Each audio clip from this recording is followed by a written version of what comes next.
this is homecoming week. So among all the activities that are going on this week, I want to draw your attention to the fact that on Thursday at 3 o'clock, out of the Jean Torres Golf Course, we have our Highlands cross country team who will be having their only home meet this season. So make plans on Thursday to head out there and show our student runners your support in their only home meet. And with that, I'm very pleased to introduce our next AQ Talk presenter, Dr. Rebecca Schneider. Dr. Schneider teaches academic writing, research, and literature in the English department, where she also coordinates graduate studies in literature, creative writing, and composition. Our faculty do so much here. I'm sure you know that. She also serves on the Institutional Review Board for research involving human subjects. And she plays in the Las Vegas Community Band, which is always recruiting new members. This is Dr. Schneider's second year at Highlands, but she has lived in the Mountain West since 2013. Please welcome Dr. Schneider as she presents her AQ talk on place name as Epitaph, Flatbridge, Jamaica.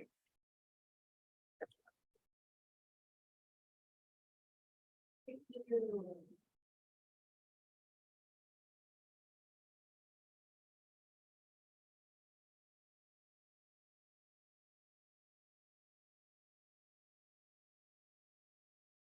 Well, first, a huge thanks to Julie and her team who have spent months, I don't know if you know this, they've spent months planning this incredible lineup of events. And thanks to you all, the audience, both in person and on Zoom, for taking time to be here. It's such an honor to get to present alongside my colleagues this week, and it's something I know I'm going to be looking forward to for many years to come here at Highlands. Second, I want to explain my research. So very briefly, my research area is in literature, specifically British literature from the 1600s to the 1800s. And even more specifically than that, my research focuses on the colonial Caribbean. Most of my work applies the analytical tools of literary analysis to texts that may not immediately seem literary. So like legislative records, letters from militia members, advertisements for runaway slaves, gravestones, and things like that. I take this approach to counteract the overwhelming gaps in mainstream literature of that time period.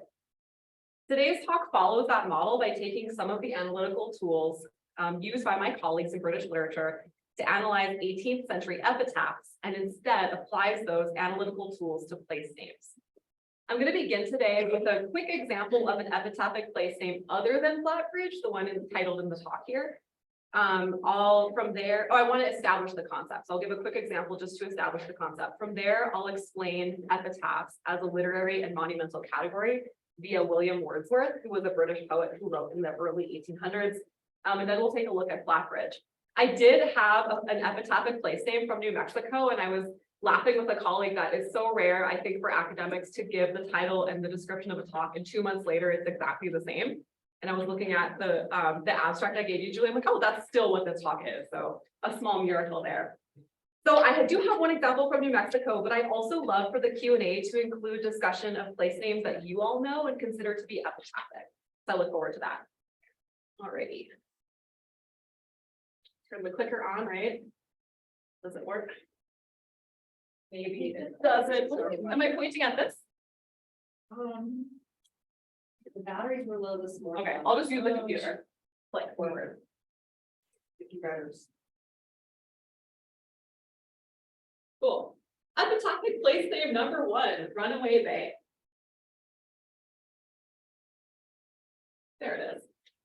A place called Runaway Bay in St. Ann Parish, Jamaica, owes its name to runaways.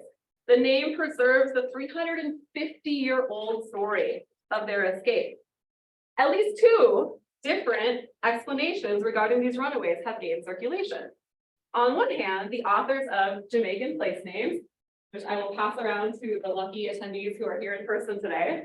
Michael, we'll start with you. The authors of this book say they draw upon historical sources, and they say that Runaway Bay memorializes Jamaica's Spanish colonizers' last point of departure from the island. They write that Runaway Bay is, quote, generally said to be named for the last Spanish governor of Jamaica, Don Cristobal Arnaldo de Isazi, who fled the island in 1660 after years of resistance to English occupation. On the other hand, The more popular and also more indeterminate story goes like this. Runaway Bay was named for runaway slaves. The authors of Jamaican place names, who are dutiful historians, remark that Isafi's precise point of embarkation is uncertain, and it has been argued that the bay's name is a reference to runaway slaves.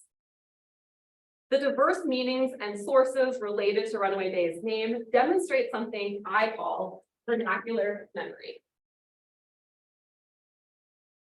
I define vernacular memory as the often repeated and collectively produced oral record arising from lived experience. Vernacular memory is a form of communal record keeping through which to remember things or people who have passed. This is particularly important for communities who are denied other modes of memorializing their experiences. Different from the written record with its relatively stable or static form, vernacular memory memorializes people and events via communal repetition. Vernacular memory thrives on proliferation and variance. Okay, so what is an epitaph?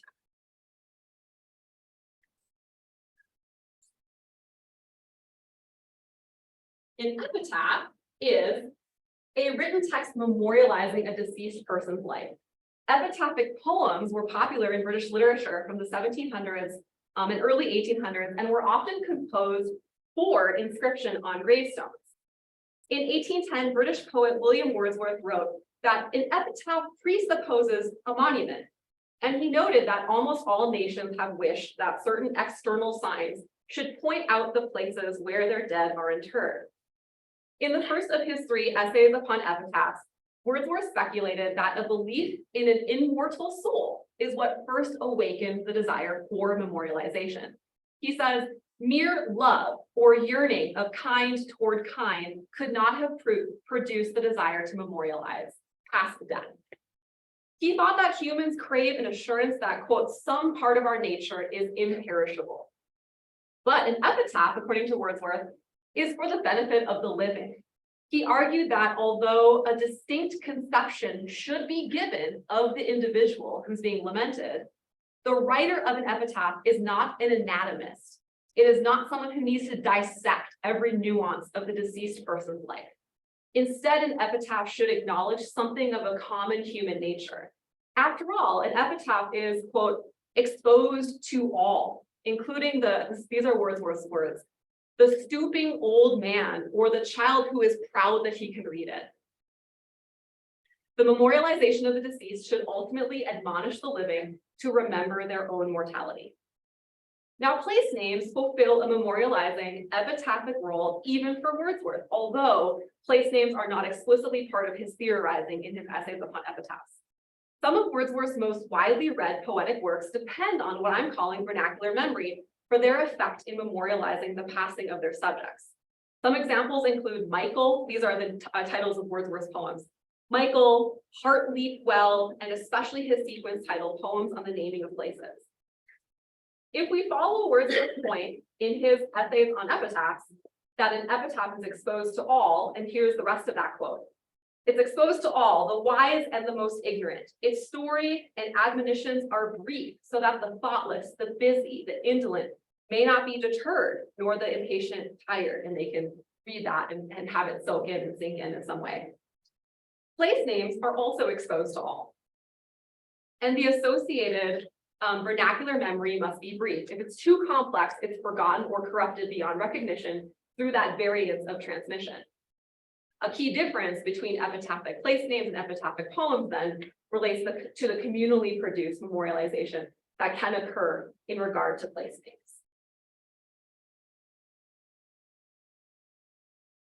So some brief notes on epitaphic culture in colonial Jamaica. Oh, I don't want to, okay, we'll leave it there for a second. Most of the people who were buried in Jamaica in the first 250 years of its European occupation were enslaved people, free people of color, including indigenous people and disenfranchised white people. Rarely were monuments built to their memories, nor were many epitaphs written down to describe their lives. Absenteeism among enslavers reduced the likelihood of the wealthiest individuals being buried in the colonies at all. In the 1800s, marked burial grounds started to become more common, being established to accommodate those who had the financial means to erect a grave marker and the desire for interment in the island. People without financial means still rarely had even a basic tombstone. And S.L. Simons, who was a junior bookkeeper at Fort Stewart Estate in St. George Parish, which is now St. Mary, it's in the northeast of the island. He writes a letter to his sister after he's been at Fort Stewart for about a month. And this is him in 1832 saying that he had been tasked to, quote, read the funeral service over any person who dies, black or white. He further says to his sister that he was astonished to find that the dead are buried in unhallowed ground, in fields or in gardens. He says the nearest church, and it has no churchyard, so no graveyard attached to it. The nearest church is 4 miles from that estate.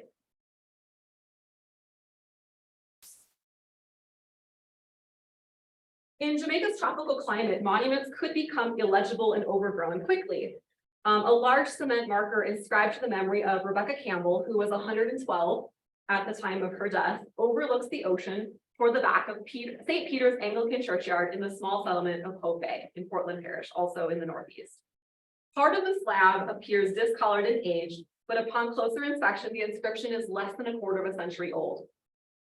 Most of the monumental inscriptions in St. Peter's Yard are older, and you can see some of those on the left-hand side of the image. And these date to the mid-20th century. They're already illegible, they're already overgrown, and you can't necessarily see who it's memorializing. In terms of, and this is sort of a side note, but in terms of cement being used for burial markers, it's worth noting that the first cement factory in Jamaica began production in the 1950s. And before then, cement would have been really costly. After that, it becomes ubiquitous as a building material. Occasionally throughout the island's history, people wrote down epitaphs that were at risk of disappearing. And these transcriptions, they might be as basic as pencil scrawlings in a cheap notebook.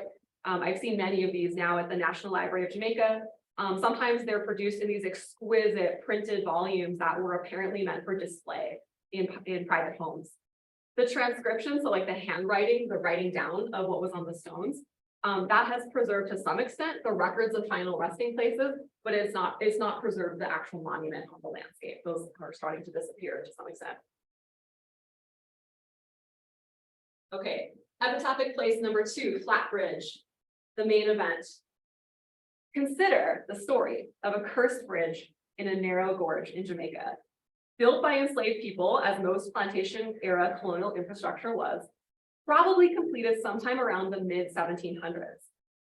The bridge demands blood to atone for the violence enacted upon the enslaved builders 3 centuries ago.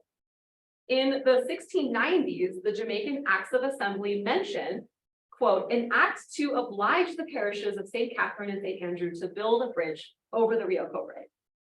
This might be referring to a different bridge built somewhere else, but it also could be the earliest clear record of this ford where the bridge eventually was built is in 1683.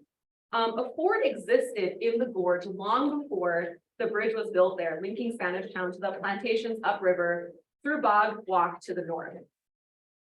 So I'm going to show you now a clip from the Legislative Assembly where it first mentions this ford.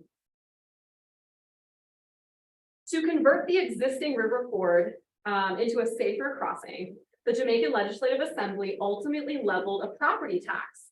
And this tax decreed that 1 out of every 50 enslaved people from the 16 plantations adjacent to River Road must labor to convert the existing ford into a safer river crossing. Possibly 30 to 60 or even double that number enslaved people would have worked to construct this bridge, and many would have died during the dangerous excavation in the gorge, which could have flash floods. And this is one of the reasons the safer crossing was decreed to be built there, because it was kind of a perilous stretch of road. The bridge is still in use today and is one of the oldest bridges in Jamaica. Patrick Brown's 1755 map, which records just over 1,000 place names on the island, simply notes the bridge spanning the Rio Cobre upriver from crosshatches, marking the streets of Spanish Town, and that was the colonial era capital of Jamaica. The bridge is mentioned again in 1774 by colonial historian Edward Long, in 1804 by Lady Nugent. She's a diarist and the First Lady of Jamaica from 1801 to 1806. Long tells us that the Rio Cobre, quote, has only one bridge, which crosses it in the road leading towards 16 Mile Walk. This bridge is flat and composed of planks on a frame of timberwork, which rests upon 2 piers and 2 buttresses standing or projecting from the banks, constructed with piles and braces interlaced with masonry. In Nugent's versions, she says that about halfway through Bog Walk, which is 6 miles, there is a most beautiful but tremendous bridge to pass, composed of logs and earth without railings or defense of any sort. And one of the reasons, allegedly one of the reasons this bridge didn't have any guardrails is because when the gorge would flood, like debris and stuff would get stuck and damage the bridge. So the architectural engineers in the room can confirm. Nobody, okay. So yeah, neither Long nor Nugent mentioned the curse. So they go on and talk about like how it was built, how it looked. Neither one of them mentions the curse. And I also want to show you this postcard from the late 1800s. The name in the cartographic record shifted from River Road Bridge to Flat Bridge because it's literally like this flat bridge. That name shifted somewhere in the 1800s.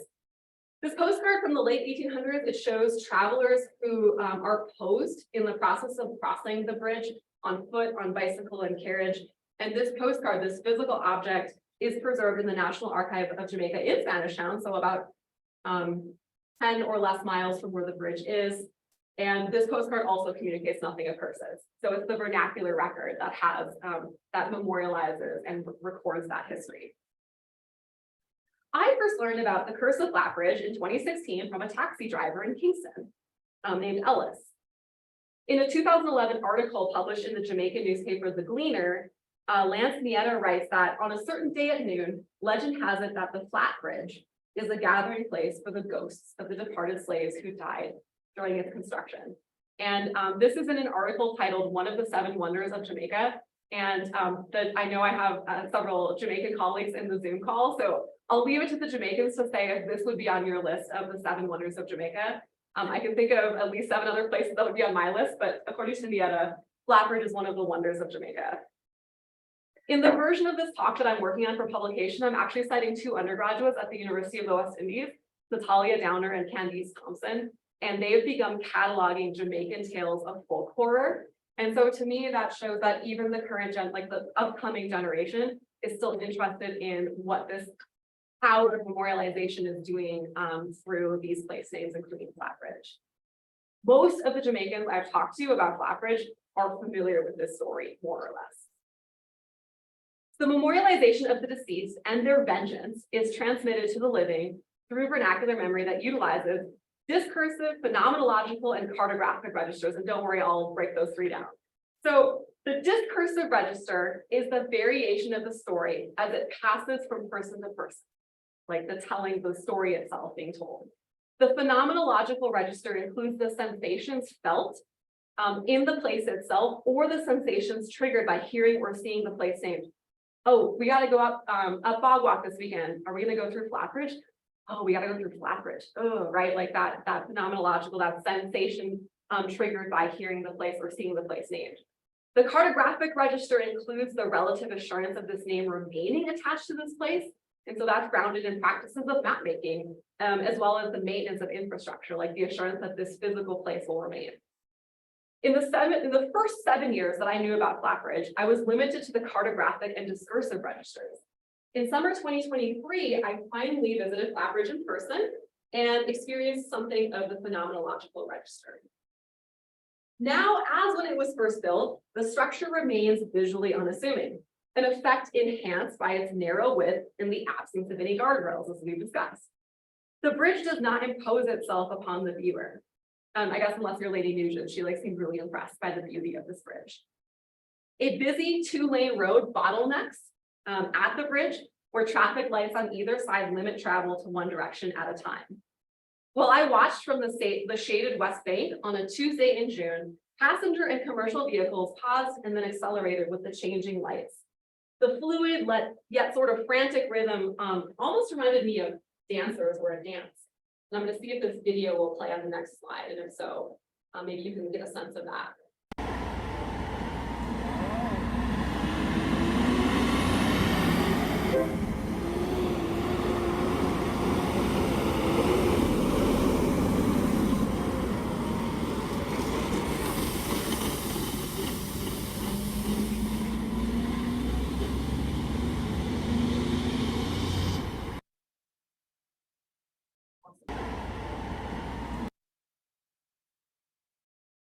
So did I feel the presence of a curse?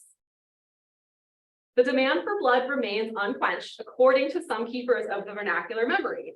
And this is seemingly substantiated by the number of traffic fatalities on Flatbridge each year. And all you have to do is look at like the online versions of the prominent newspapers in Jamaica to see stories, another crash in Flatbridge. In the comment section, people will say, oh, there's the curse again. It demands blood, the bridge demands blood. But yeah, I did feel a deathly presence, and I'm gonna tell you why. The Rio Cobre coursed in a shockingly orange hue. Some said it was runoff from recent rains churned by the fast current. Others thought that it was illegal chemical dumping upstream. A Jamaican colleague who is in this Zoom chat, hello Jeanette, had speculated that a recent fish die-off in the same river might have been linked to this eerie, kind of creepy orange color. Honestly, I was inclined to believe any sinister interpretation handed to me. I often think, what is the legacy of colonialism in Jamaica, especially the legacy of neo-colonialism, if not a curse? If Jamaicans are more ready to believe that their government lacks the power to intervene in industry than to trust reports that the river was just a little muddy. So regardless of the reality, the more ready acceptance of our government cannot intervene in industry and it must be illegal dumping, right? There's a curse somewhere in there, the curse of neo-colonialism. Lives of disenfranchised people in the colonial and the contemporary Caribbean are prone to erasure in textual records, reinforcing the need in literary studies and maybe other fields of study for alternative reading practices of both existing and new sources. For me, that means reading colonial documents against their intended purposes, and there's tons of scholarship and literary studies to support this, and there might be in your field as well. It sometimes also means accounting for the proliferation of still living perspectives. Even though I work in the 18th century, there are still living perspectives that speak to the work that I do, that memorialize, sorry, I lost my place, the still living perspectives that are available through vernacular memory, such as the vernacular memory of Flatbridge, dating back like 300 years. If we in literary studies begin with the epitaph as the preferred Western mode of memorialization, vastly popular in the 18th century and the 1700s, we are frustrated by the lack of monuments or even textual records that memorialize disenfranchised people. Wordsworth's theory of epitaphs treats a universal, he's thinking of it in universal times, like not just in his present moment, but back through history, a universal urge to think through the relationships between past, present, future, and even like this idea of immortality of the human soul. Place names catalog memory differently, but no less importantly than epitaphs, and I guess that's my argument here. Again, place names emerge at the confluence of the discursive, the phenomenological, and the cartographic. They demarcate physical spaces, but they also communicate ways of knowing about that place, or even just ways of understanding the relationships that past humans had to the place. I think this is maybe where our research connects, Mike. Sometimes, so unlike the case of Flatbridge, the sense of place is explicitly memorialized in the name itself. So you hear Flatbridge, you don't necessarily know there's a curse, but I'm thinking some examples of where the name explicitly communicates something like Providence or Dineta or even Las Vegas, like it communicates how past people thought about their relationship to this place. All right, I'm on my last page, I guess. Wow. Let's see. Place name number 3, quote unquote hot springs, New Mexico. On a clear 60-degree day in early May, I biked up the Gallinas Canyon. Helicopter crews were out reseeding the bird scar, and the hill was getting pretty steep anyway, so I pulled over to watch the helicopters.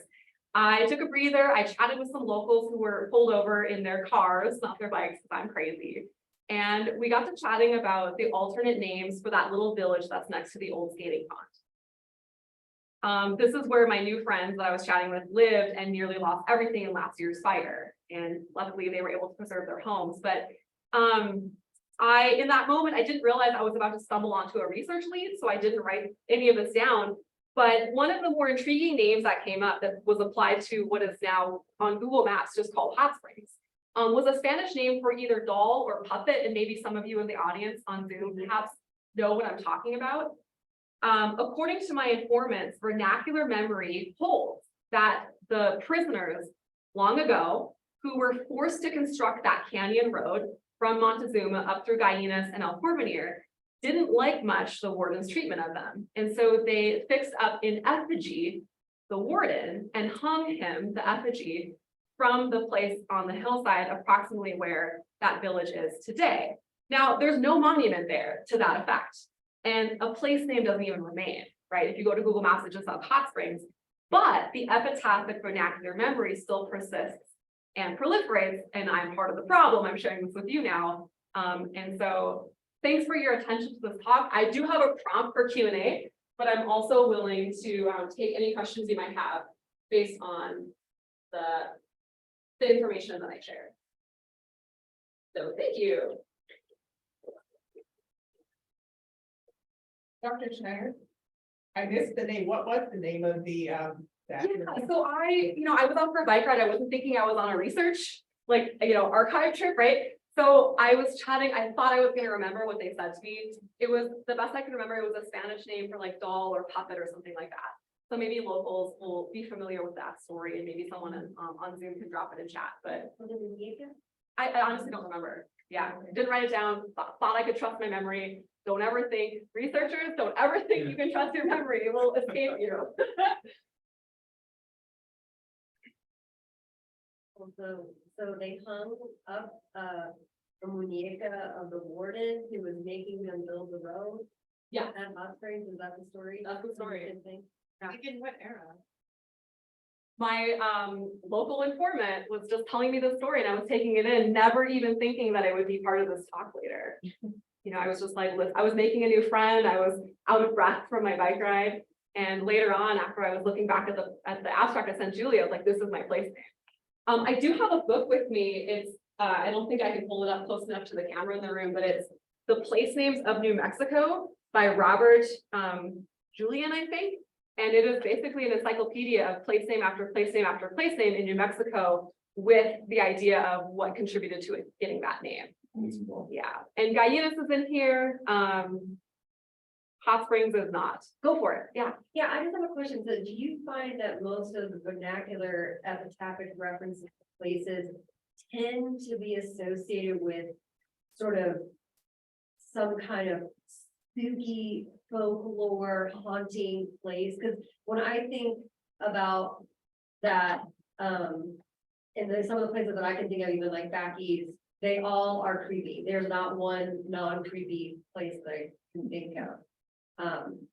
But do you find that there are other, like, it was just like super boring, but like people remember this thing? Yeah, so folks on Zoom, if you didn't hear Jen's question, it's like, do I find that these epitaphic place names are all spooky and creepy? Not that I have every epitaphic place name possible in the history of the world in my brain.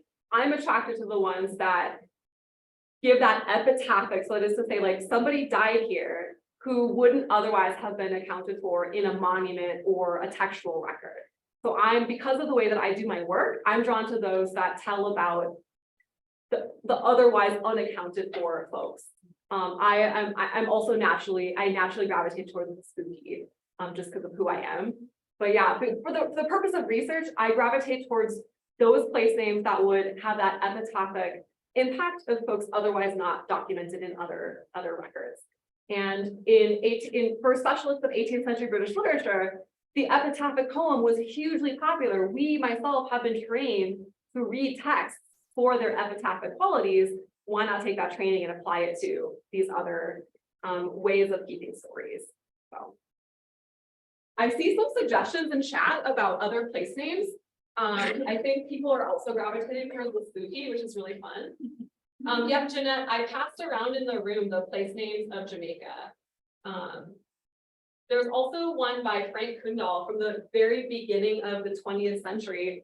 And I got to see his manuscript version in the National Library of Jamaica. And I think it was Frank Kundal's book that inspired Higman and what's the other guy's name? Higman and Hudson, yeah, so they're historians. Kundal was sort of like this amateur historian of Jamaica. He had these fascinating books, a lot on like folk horror, which the two undergraduate students, that's the term they would use. Yeah, Kundal talks about a place called Whisper or Vesper, and you're supposedly, as you walk through this sort of short valley, you hear the whispers of the tortured and murdered enslaved people. And that's why it's called Whisper or Vesper. So those are the kind of things that like, that's what I want to, those are the breadcrumbs that I want to follow. Always what? So I just have a question about, do you use any thinkers or theorists that study like oral transmission of stories? Cause I like that piece of it is really interesting to me. You talked about like it's oft repeated and the variance, but that's really an aspect that's very different than if we're looking at like written text. So are there people that you look to for that like piece of it? Yeah, I mean, there's a whole body of scholarship in literary studies that talks about like orality. I have gotten out of that trend of scholarship in like, let me start over. I'm not up on like the current direction that scholarship has taken. When I last looked into it, which was maybe about 8 years ago, I was feeling frustrated that there seemed to be this like, it's oral because it wasn't written, is lesser than, and scholars need to work to make it legitimate. And I was a little bit impatient with that, like that fight, if that makes sense. So this is a good reminder, Nicole, to get back into seeing like what maybe new stuff has come out, because I think a lot has shifted in literary studies in the last decade. For sure. But yeah, older stuff in orality, to me seems to be like stuck in this defense for its like own legitimacy as a way of analyzing sources in the first place. That makes a lot of sense. And what about like outside of literary studies? Are there? I mean, I would look to like anthropology and sociology and ethnography as fields who do this really well. And like literary studies, you know, is probably heavily inspired by the work that folks in other fields. Indigenous studies, I think, is a good field to look to for models for work that is groundbreaking and field shifting and important models for us in literary studies and possible other fields as well. Yeah, good suggestions. You're talking like a PhD student. There's a question from Julie Saros. Yeah, Hi, can you Julie. hear me? Hey, Hi. great. Hi there. Great, wonderful presentation. And it was really nice to see your videos as well. I was wondering, you were in near the Rio Cobra a year after there was a big bauxite mine spill in the Rio Cobra. I was just wondering if local folks talked about that, and you know, a year later, it happened in like August of 2022. And I was just wondering, when you were there in June 2023, if folks talked about that when you were there. Yeah, that's a great question. Julie is one of our colleagues who also spends time in Jamaica. And I think, Julie, that generally, like whether or not that was specifically invoked, I think that that generally contributes to the being more willing to believe a lack of government control over industry, right? Like this happened before, of course it's going to happen again. So yeah, again, whether it was like the bauxite, whether that incident was specifically invoked, I think it's just part of that context of like, this is why it's probably a spill again. Like, why wouldn't it be? But that's as specific as I can be. If you know something more specific, and I know a little bit about Augusttown. Do you want to tell us what you're thinking in terms of Augusttown being epitaphic? Actually, I was hoping you could talk about it. You know, it's right beside the UWI Mona campus, basically, right beside the College Common in Kingston, Jamaica. And I always found it a really fascinating place. And I was wondering if you could talk a little bit about it. Oh my gosh, it's been so long since I've thought about Augusttown. I read the Kai Miller novel, of course, that I think everybody read when it came out. Julie, I'm struggling to remember if Augusttown commemorates or memorializes somebody's death. I'm not remembering right now if it does or not. Oh, very interesting. So I mean, it's the same that can communicate something of how people felt. So like Las Vegas is an example, right? Like, ooh, Melissa, do you want to tell us about Ludlow? I'm not sure if I'm not sure I'm the best person to do that, but I was wondering if that's what it was meant by, like the name. Yeah, I'm not sure if it's like a chicken and egg thing, like in terms of epitaphic functions, like, does it work the way that, so is it named for the losses that happened there, or does it become associated with the losses later? Like, how does that work? Yeah, you're right, chicken and egg. Flatbridge obviously was not named, or maybe not obviously, but in my talk, I say it wasn't named Flatbridge even when it was first built. It was just the ford in the river. And when it was built, like from its original construction, it had that epitaphic, I don't know, I'm looking at the screen, I can look at the video for you. It had that epitaphic quality to it, even as it was named River Road Bridge, and even as the name shifted to Flatbridge. But then right before this started, we were talking, one of the colleagues in the room was talking about a mountain being named for somebody's spouse. And so like that would be the example of the other direction, Melissa, that you were talking about. So place names, right? Like any place name can have that discursive, phenomenological, and cartographic layer to it. Not necessarily every place name is going to have the epitaphic. Yeah, Mike, go for it. Well, yeah, I just keep thinking about like this idea of sometimes the place name creates this like pseudo sensation of being epitaphic. And so one that's coming to mind, especially because we both were at Fort Lewis, is El Rio de las Ánimas Perdidas, the River of Lost Souls. And the rafting community hangs on to this because it's like a deadly whitewater river. And there are a lot of rafting accidents on the River of Lost Souls. So they're like, oh yeah, it was deadly when the Spanish named it, and it's deadly now. But then if you actually like dive into investigating the origins of the name, there's like no evidence that that was actually the name. It was just that somewhere on their journey, they referenced lost souls on the San Juan Trail and also referenced El Rio de las Ánimas. And it's like animus just means animated. And so it's like a very beautiful, charismatic river. And we don't actually know, did they name it for the livelihood? And then also encountered death somewhere. And now they got smashed together. And then people are like, this deadly river. Yeah. But then there was the Gold King mine spill. And I was just people thinking were that like, the animus turned orange like that. totally. And it was deadly. It was so bad. It was bad.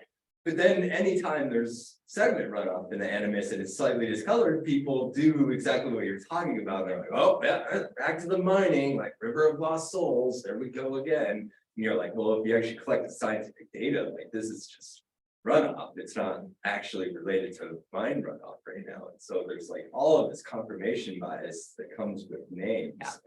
Yeah. And it's a fascinating like philosophical consideration. I love everything you just added to the conversation. The thing that I'm sticking on, Mike, is the actual loss of life in that stretch of the river. And if there's no monument erected in that spot or no textual record, then that spot and that name, even if it's apocryphal, it is still performing the epitaphic function to memorialize those people who did actually die there.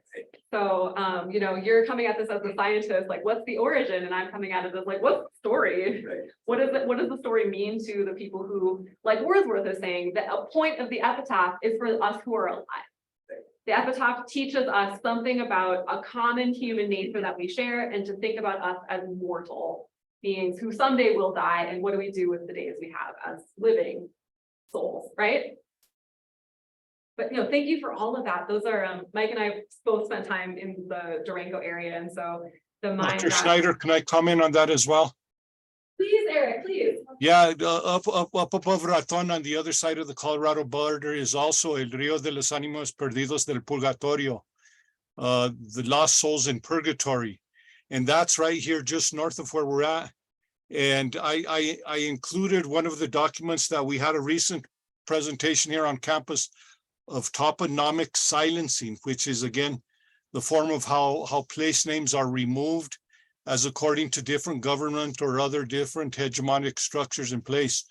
And interesting enough, they're in southern Colorado, where I'm from originally, a lot of those river names have taken an English form, and it's overwhelmed some of the Spanish place names that of course overwhelmed the indigenous place names of the areas. So now the Purgatory River that runs through Trinidad, Colorado is now called the Picket Wire, because that was the closest English word that they could find that sounded like Purgatorio. So I think, you know, in your you're clarifying, saying that there's a power relationship that goes along with recognition and naming process. Yeah, I'm glad, Dr. Romero, I'm glad you brought up those sort of like imperial or like colonial like palimpsests of the naming process, because even in the Jamaican place names by Hickman and Hudson, you know, they trace it back, or like, here's the English place name. It used to be called this in Spanish. The Spanish were the first European colonizers, settler occupiers of Jamaica. And I was talking to one of our other colleagues in language, and thinking about how like scholars of language right now, it's a very hot topic of conversation, tracing those indigenous place names in Jamaica that were like encountered first by the Spanish settler occupiers. And like what you were just saying, that process of kind of translation, cognitively or literally or otherwise. And then the English settler occupiers who took the town, Spanish town in Jamaica had a Spanish name. The English occupiers just renamed it Spanish town in English, right? And you know, the settlement like surely would have had a name before Spanish occupation as well. So a very important detail here, and especially with the epitaphic memorialization of indigenous peoples who were displaced, to the extent that those names persist in the cartographic record. There's a whole nother body of research there that language folks are working on. And one of our own colleagues at Highlands is working on that type of stuff. So Andres, yeah.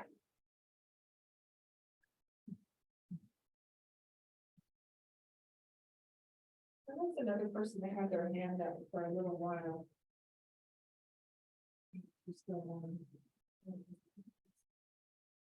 Julie was asking if someone on Zoom had their hand up and took it down, but would like to chime in with something.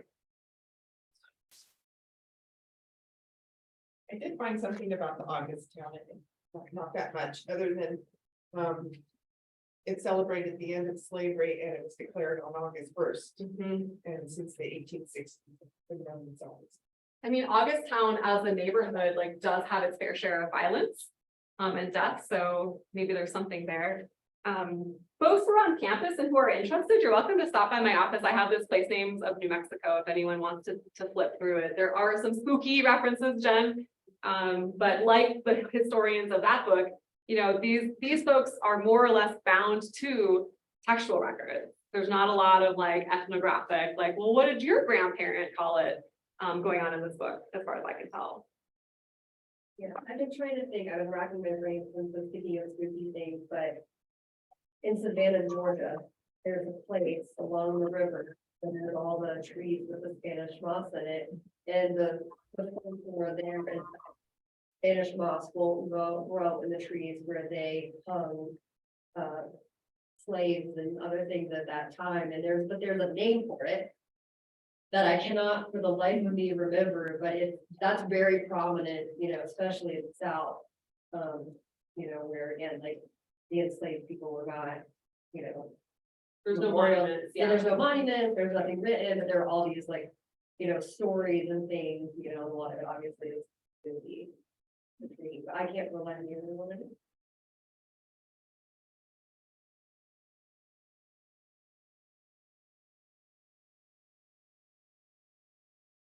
It'll come to you later.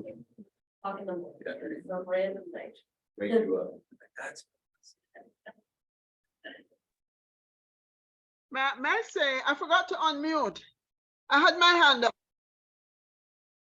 And I was gonna make a comment about August Town, and I noticed, you know, there's something in the chat, emancipation.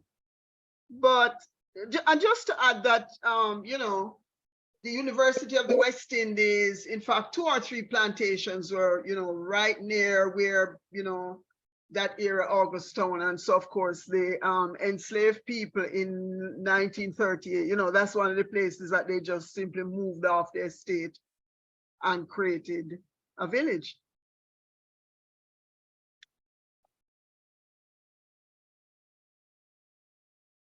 Yeah, I mean, that is kind of reminiscent, because like emancipation is August 1st. It's a holiday in Jamaica, and it reminds me almost like Freedom Town, or thinking of some of the names of maroon towns, like Then You Know Come. But Freetown, Jenna, is it Freetown? It's Freetown, right? Yes, Freetown. Yeah, so like that, the name literally suggests what it's memorializing, whereas Augusttown, a person would need to know that emancipation happened. And of course, if you're in Jamaica, you most likely know that. But if you're outside, and you're only encountering it through the cartographic register. You know, so we have like those 3 registers again. If you're only encountering a name through the cartographic register, you may not necessarily know. And there's a discourse of the story told about it and the phenomenological, like what that feeling that was experienced there. Any other place names people can think of? Should we look one up in the place names of New Mexico? We asked about starvation. Yeah, I'll look it up in this book to see what the historians say about it. I looked it up not that long ago, as we were driving past it, and it was the story named by an Irish journalist who was visiting New Mexico was that a group of Union soldiers got trapped up there by sort of an indigenous tribe, and they didn't make it. And that was the story kind of passed on, or at least passed on by this non-Southwestern journalist who had visited, but it's kind of stuck since like the 1800s. So That's what I. They might have some. yeah, I mean, you know me, or you know me to the extent that you've heard me talk for a little while. I don't necessarily trust the textual record to have the be all end all, right? Even though I study literature. So this book, it was reprinted in 1998. University of Mexico, and Starvation Peak entry says it's 7,042 feet southwest of Las Vegas. This dramatic chisel-shaped butte, a conspicuous landmark on the Santa Fe Trail, has long been a magnet for legends. Certainly before 1884, when the first published account appeared in the Detroit Free Press. Though the details vary, the legends all agree the name resulted from an incident in which travelers were ambushed by indigenous people and sought refuge on the summit, endured hunger there. In some versions, the travelers died. In other versions, they were rescued. Does anyone know this person, Dr. Lynn Perigo of Las Vegas? Okay. Yeah. Instructor here. It says that this person researched the various versions and concluded, quote, "In one form or another, the tradition persists, but nobody can cite documentary," that means like textual proof. He adds, "This doesn't mean an incident didn't occur." So. Wait, I mean, so what about Hermit's Peak, right? Like, Oh, that's in here too. yeah, because He died. right, and then not only did the hermit himself become memorialized with the name, but it's used, people go there with crosses. Exactly. And mourn the loss of many others. Jennifer did that talk like Yeah. 2 years Yeah. ago, Jennifer Lindline. Shout out Jennifer Lindline. Yeah, if that talk's available somewhere, Yeah. it was really good. Yeah, it was, and I think it was a 2020 issue talk, or 2021 maybe. So Hermit's Peak is in this book, and the thing that struck me, because that was one that I did look up when I first bought this book, because it was a place that I've been wondering about, being a new transplant to Las Vegas. And we know the hermit who lived there moved to the Organ Mountains by Las Cruces. And we know he was murdered, he was stabbed in the back there. But he's memorialized here where he didn't die. And so that's an interesting, like, kind of slippage for me. If I'm remembering correctly from Dr. Lindline's talk, he was supposedly known for walking to mass from Hermit's Peak every Yeah. time. And I guess, I don't know, maybe if he wore shoes or what have you, but he like lived apparently on the mountain, very, pious, already life. And yet wasn't murdered on that mountain, No. was murdered somewhere else, and this is the one that bears his name. Yeah, Yeah, he's got a strange story, because he was like exiled from Brazil because of his large following. People thought he was a cult leader, and then he was exiled again from Mexico. And then he tried to live in Canada, and in his journal, he wrote, "It's too cold and the people here are harsh because of the cold. They don't like me." And then he came here and ended up walking to church, but then people also walked up to the mountain to visit him because people loved him and he had this following, like he was hardly a hermit. But he lived by himself up there with the springs up there. Have you ever found any of like that are like kind of tucked around, like when you're hiking or walking and I don't know. I think that's spooky. I don't know. Yeah. Yeah. Well, I mean, yeah, like I just went up there and the giant bristlecone pine has a giant cross, like it's the biggest bristlecone pine I've seen in New Mexico, and it's got a huge cross on it now. It's just like, oh. I would like, if Julie, if we have 2 more minutes,